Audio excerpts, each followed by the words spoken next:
Sumit sir physics class में आपका स्वागत है। चैप्टर अपना चल रहा था Gauss law and its application. अब उसमें नया टॉपिक स्टार्ट करेंगे, स्फेरिकल सेल के कारण आर डिस्टेंस पर इलेक्ट्रिक फील्ड इंटेंसिटी।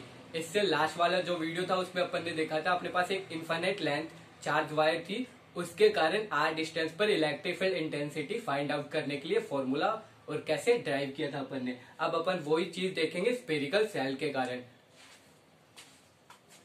तो अपन ने मान लिया एक अपने पास एक चार्ज स्फेरिकल सेल है,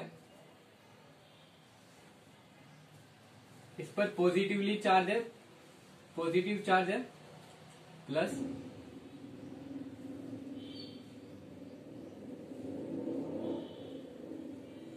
तो इसके कारण इससे आर डिस्टेंस पर अपन पॉइंट मानेंगे पी, उस पर electric field intensity find out करनी है।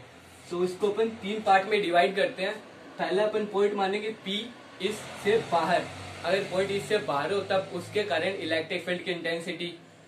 दूसरा अपन मानेंगे पॉइंट पी इसके सरफेस पर हो तब उसके कारण इलेक्ट्रिक फील्ड इंटेंसिटी। तीसरा पॉइंट पी इसके अंदर हो तब इलेक्ट्रिक फील्ड इंटेंसिटी। तो पहला अपन देखते हैं पॉइंट पी इससे बाहर हो तब इलेक्ट्रिक फील्ड इंटेंसिटी। ये स्फेरिकल रिंग की रेडियस अपन ने मान ली कैपिटल आर, और इस पॉइंट पर इलेक्ट्रिक फील्ड इंटेंसिटी निकालने तो अपन इस पॉइंट पर एक गाउसियन सरफेस अज्यूम करेंगे। अजम्पशन से अपन ने गाउसियन सरफेस बना लिया।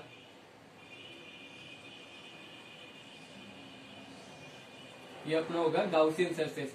यहाँ पर अपन ने एलिमेंट्री एरिया छोटा सा पार्ट डीएस ले लिया।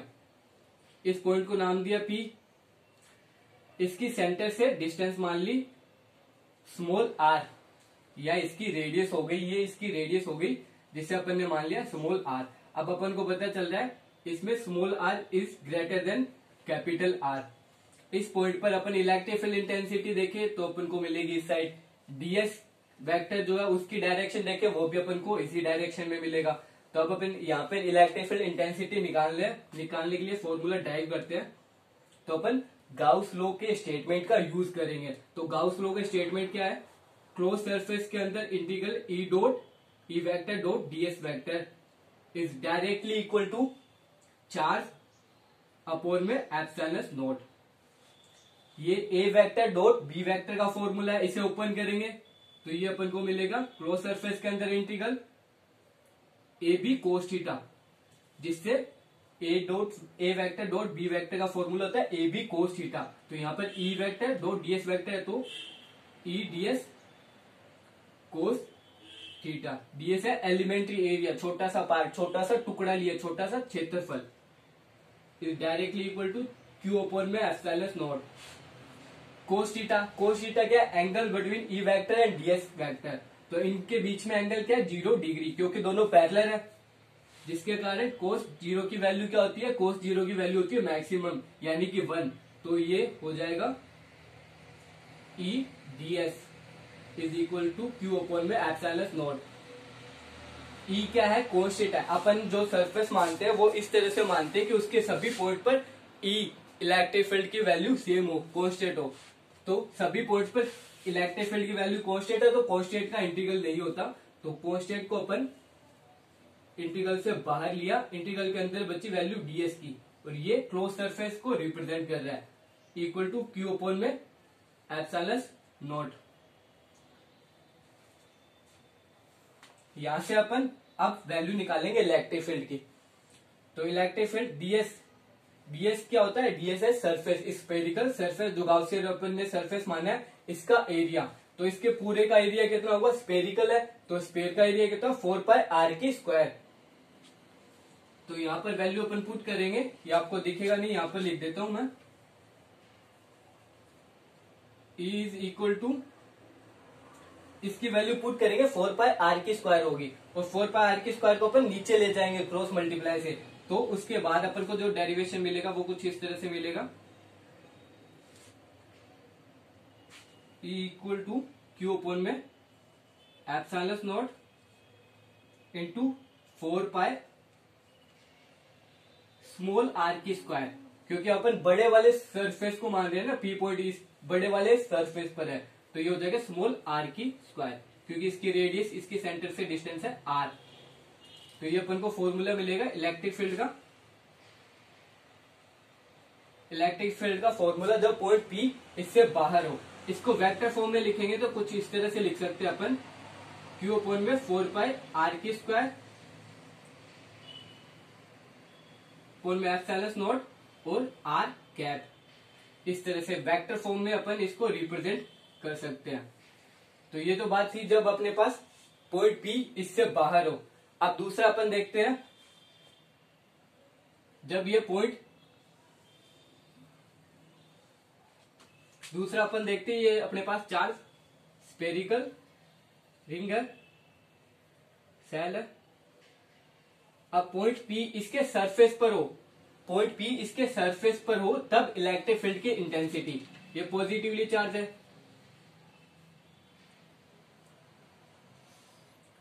पॉइंट P इसके सरफेस पर ही मान लिया। तो सरफेस पे पॉइंट P है, तो दोनों रेडियस क्या होंगी, capital R is equal to small r। तो उसके कारण इलेक्ट्रिक फील्ड का जो फॉर्मूला अपन ड्राइव करेंगे, डेरिवेशन से निकालेंगे, वो क्या होगा, वो सेम होगा किसके, इसी के बराबर। पर उसमें डिफरेंस क्या होगा, कैपिटल R और स्मॉल r दोनों बराबर होंगे। तो उसके कारण इलेक्ट्रिक फील्ड का जो फॉर्मूला मिलेगा वो कुछ इस तरह मिलेगा, 1/4πε0 Q अपॉन में कैपिटल R और स्मॉल r इक्वल है, उसके कारण r²। तो ये अपन को फॉर्मूला मिलेगा जब सरफेस पर पॉइंट P हो। तीसरी कंडीशन अपन देखते हैं, इसको वेक्टर फॉर्म में लिखे तो इसको अपन r कैप से मल्टीप्लाई कर देंगे, तो ये वेक्टर फॉर्म हो गया इसकी। तीसरा अपन मान लिया कि ये अपने पास रिंग है और पॉइंट P इसके अंदर हो, तो अंदर पॉइंट P होगा, तो उससे अपन ने एक गाउसियन सरफेस अज्यूम कर लिया, अजम्पशन से मान लिया अपन ने गाउसियन सरफेस, और चार्ज इसके सरफेस पर है, सेल है तो इसके चार्ज इसके सरफेस पर है, और पॉइंट P अंदर है। तो अंदर है तो अपन को पता है कि इस पर चार्ज नहीं है, और गाउस के लॉ से अपन को पता है कि क्लोज सरफेस के अंदर जो भी चार्ज होगा उसको सिंपली ε0 से डिवाइड कर देंगे, तो इलेक्ट्रिक फील्ड की वैल्यू अपन को, इलेक्ट्रिक फ्लक्स की वैल्यू मिल जाएगी। पर इसके अंदर जो अपन ने गाउसियन सरफेस माना है, इसके अंदर तो कोई भी चार्ज नहीं है, और चार्ज नहीं है इसका मतलब है कि charge Q equal to 0, Q equal to 0, तो इसका मतलब है इलेक्ट्रिक फील्ड आल्सो 0।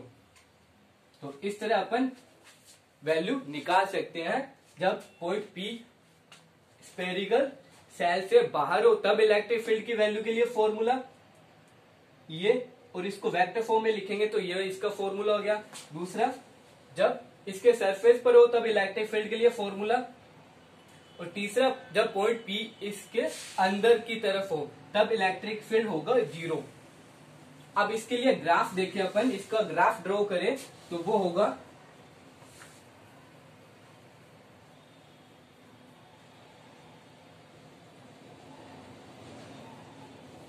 इसके लिए ग्राफ बनाए तो वो अपन को मिलेगा